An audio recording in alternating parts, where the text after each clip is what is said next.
Okay, so another kind of fear that we often have is fear of people not liking us.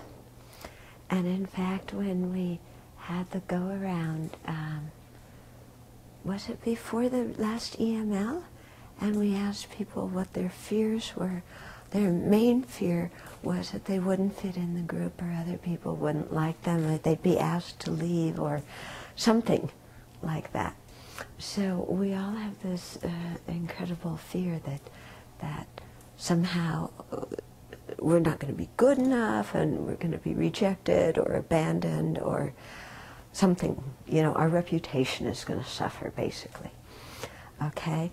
And so again, we can get ourselves all worked up about this fear and imagine all kinds of worst-case scenarios and convince ourselves that they're going to happen and make ourselves feel very insecure and worried and anxious and so on. But what I find very helpful when my mind gets attached to reputation like that is to say, well, if people don't like me, that's good for me. You can go, what? How's that good for you?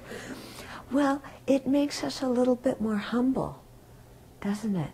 You know, if people notice our faults or point them out or something like that, it makes us more humble. And so for some of us who begin to get a little bit too inflated about all of our good qualities, instead of worrying about somebody seeing our faults, just recognize that we have them. And of course people will see them. And if they see them, it's actually okay, because it'll make us more humble, which will do us some good. So that is one thing I find helpful. You know, so instead of being afraid, I just say, if it happens, it's going to be good for me.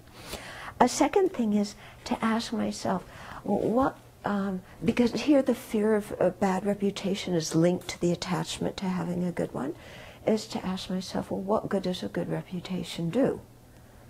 Okay? It doesn't create any good karma. It doesn't give me a precious human life. It doesn't prevent me from getting old, sick, and dying. It doesn't get me closer to enlightenment. It doesn't help me to meet teachers. What good does having a good reputation do? You know, and so when I really ask myself, according to what my values are, what I consider important in my life, how having a good reputation will help me accomplish what I consider valuable, usually a good reputation doesn't help at all. It doesn't do anything to accomplish what's really valuable, because what's really valuable for me, I have to accomplish within here myself. Okay, so that also helps to really let go of all that fear and attachment to the reputation.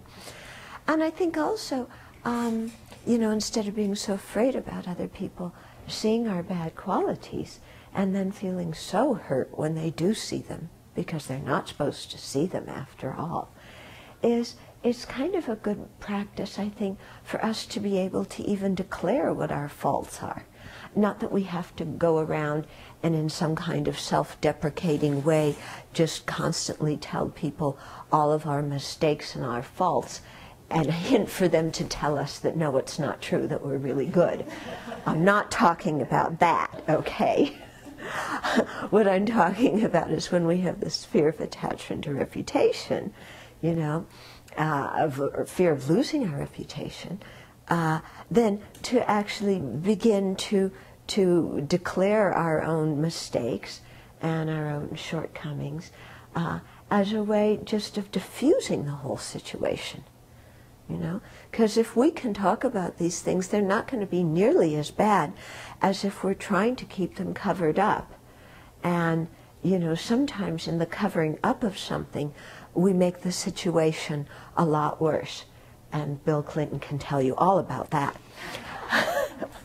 Okay, so it's much easier sometimes just to be frank about it and forget about the reputation. And then actually sometimes people respect us more if we are able to talk about our own mistakes or shortcomings. Okay? And so all of this helps us to relax the fear of criticism, the fear of having a bad reputation.